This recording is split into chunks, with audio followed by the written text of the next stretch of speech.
Guys, welcome back to my new blog. আমি সোনিয়া। আজকে একদম সকাল সকাল মানে এখন বাজে 4:06 বেরিয়ে পড়েছি রেডি হয়ে।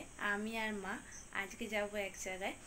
রেডি হয়ে আপাতত টোটোর জন্য ওয়েট করছি, স্টেশনে যাব বলে। তো চলো স্টেশনে গিয়ে শেয়ার করছি কোথায় যাব। এখনো অন্ধকার কাটেনি, আমি আর মা বেরিয়ে পড়েছি। এই যে এখানে টোটো চলে এসেছে। টোটোয় করে স্টেশনে এসে আর উঠে পড়েছি ট্রেনের মধ্যে। তারপর আবার হাওড়ায় নেমে ওদিকের কাটোয়া লোকালে আমরা উঠে পড়েছিলাম। উঠে তারপর নেমে পড়েছি। কটা বাজে তখন, হয়তো 10টা বাজে মেবি। তারপর টোটোয় করে আমরা একদম পৌঁছে গিয়েছিলাম জেটি ঘাটে গিয়ে দাদা আমাদের টিকিট কেটে নিয়েছিল। আর এই যে আমি আর মা একটু হাঁটছিলাম, এত গরম হচ্ছিল। আমি পৃথা এখানে একটুখানি লেবুর জল খেয়ে নিলাম। খেয়ে দিয়ে একদম ঘাটের কাছে চলে এলাম। এসে আমরা এখানে লঞ্চ ধরবো বলে দাঁড়িয়েছিলাম। আর প্রথম লঞ্চটা পেলাম না, ভিড় হয়েছে, ছেড়ে দিল সেই জন্য। আর তারপরের জন্য ওয়েট করছিলাম বেশিক্ষণ না, 5-7 মিনিট ওয়েট করতে না করতেই আবার আমাদের পরের লঞ্চ চলে এসেছে। লঞ্চের মধ্যে আমরা উঠে একদম নেমে পড়েছি এপারে, মানে তোমার বিষ্ণুপ্রিয়া থেকে মায়াপুরে এইদিকে চলে এলাম। এটা দাদা, এই যে এখানেই একটা সামনেই মন্দির ছিল। নেমে আমরা মন্দির দর্শন করে আর এরপর আর ভিডিও করা হয়নি গরমের জন্য। টোটোয় করে একদম রুমে। আমরা চলে এসেছি বালাজি গেস্ট হাউস। এরপর আমরা যাচ্ছি রুমে। চলো রুমে গিয়ে রুমটা শেয়ার করছি কীরকম। এরপর আমরা একটু রুমে রেস্ট নিচ্ছিলাম। তারপর আমরা বিকালে রেস্ট নিয়ে সাজুগুজু করে বেরিয়ে পড়েছিলাম সাইড সিনে যত মন্দির আছে সেগুলো ঘুরতে।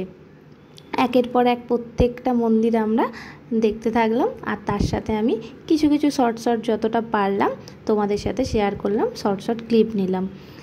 এখানেও আমরা সব ইস্কন, ওখানে বেশিরভাগ সবই ইস্কন মন্দির।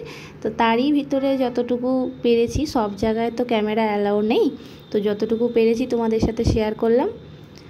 দেখো, আমি তো কাছ থেকে দেখে এসেছি, খুব ভালো লেগেছে।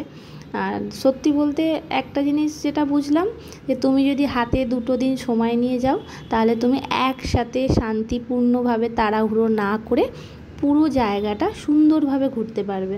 কিন্তু হাতে যদি তুমি একদম কম সময়, মানে আমি যেমন রবিবার গিয়েছিলাম আর সোমবার চলে এসেছি, একদম অল্প সময়, সেই জন্যে কিছু কিছু জায়গা আমরা স্কিপ করে গেছি, হয়তো দেখতে পাইনি, বা কিছু কিছু জায়গা হয়তো যাওয়ার সময় হয়ে ওঠেনি।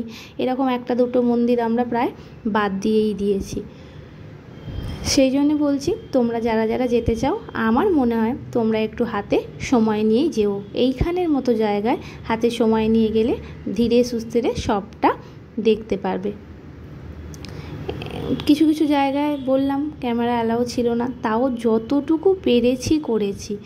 আর সব জায়গা তো সমান না, সেই জন্য বেশ ঘুরছিলাম। এই প্রথমবার আমি আর মা কোথাও গেলাম, মানে মায়ের সাথে বাবার সাথে এরকম গেছি এদিক ওদিক, কিন্তু আমি আর মা এই প্রথমবার না, মানে কি বলবো, অনেক দিন পর। ভুল বলছি, প্রথমবার বলা ভুল, বহু দিন আগে একবার মাকে নিয়ে বেরিয়েছিলাম, আবার এই অনেক দিন পর মাকে নিয়ে একটু বেরিয়েছিলাম। এই যে আমার মা এখানে, আর আমি এখানে একটা মন্দির ছিল সেটাই দর্শন করছিলাম। হ্যাঁ, তার মাঝখানে এখানে একটা পুকুর ছিল, প্রচুর মাছ ছিল। মাকে বললাম মা, আর সবাই পুকুরের জল মাথায় দিচ্ছিল, মাকে বললাম মা আমার একটু ক্যামেরাটা ধরে দেবে, আমি তাহলে জলটা নিয়ে আসি, তোমার মাথাতেও দেবো আর আমার মাথাতেও দেবো বলে আমি নেমে গিয়েছিলাম। মা সত্যিই ক্যামেরাটা সুন্দর ধরে দিয়েছে। ভাবছিলাম হয়তো পারবে না, হয়তো ভুলভাল বাঁকিয়ে দেবে, করে দেবে, তো যাই হোক মা ক্যামেরাটা খুব ভালো করে ধরে দিয়েছে। আর এই যে আমি নিজের মাথায় জল দিয়ে দিলাম, দিয়ে মায়ের মাথায় জল দেবো বলে উঠে এলাম। তারপরে আবার এদিকে একটা মন্দিরে চলে এসেছিলাম, গৌরাঙ্গ মন্দিরে। এসে সেই মন্দিরটাও যতটা পেরেছি ক্যাপচার করেছি। সবই দেখতে গেলে খুব একটা জিনিস এখানে দেখলাম, যে প্রত্যেকটা জায়গা কিন্তু খুব নিরিবিলি, শান্ত। মানে তোমরা যদি যাও ওখানে গিয়ে 10 মিনিট বসলে মনটা সত্যিই শান্ত হয়ে যাবে। খুবই শান্তিপূর্ণ জায়গা। আমার আর একবার যাওয়ার ইচ্ছা আছে, কারণ আমার ঘোরাটা ঠিকঠাকভাবে সবটা ঘুরতে পারিনি। আর তারপরে একটা মন্দির, এখানে বলছিলাম একটা মন্দির কমপ্লিট হয়ে গেছে, চলো আবার একটা মন্দিরে যাই।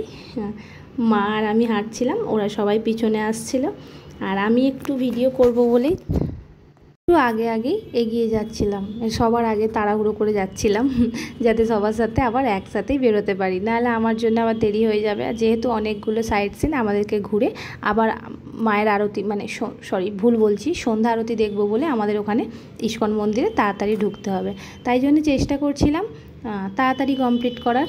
কিন্তু যতই বলো তাড়াতাড়ি, এরকম জায়গায় কি আর তাড়াহুড়ো করা যায়? একটু মন ভরে দেখার জন্য একটু সময় লাগেই, ব্যাস।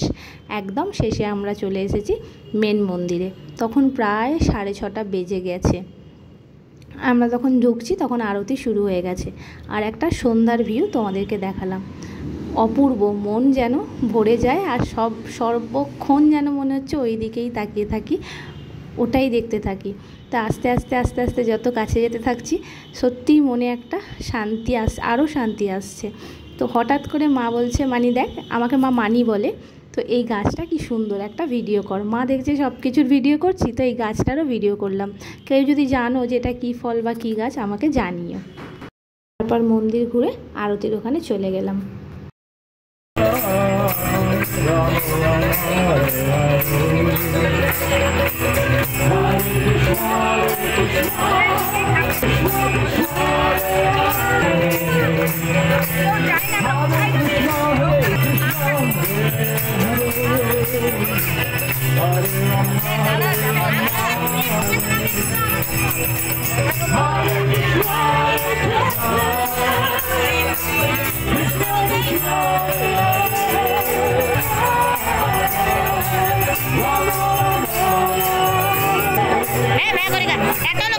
দেখা হয়ে যেতে আমরা চলে এলাম যে যার খাওয়া দাওয়া করে রুমের মধ্যে। ভিডিওটা কেমন লাগলো অবশ্যই জানিও, ভালো লাগলে একটা লাইক কমেন্ট শেয়ার করো, আর পারলে তোমরাও ঘুরে এসো, ভালো লাগবে। দেখা হচ্ছে নেক্সট কোনো ব্লগে। আজকের জন্য টাটা।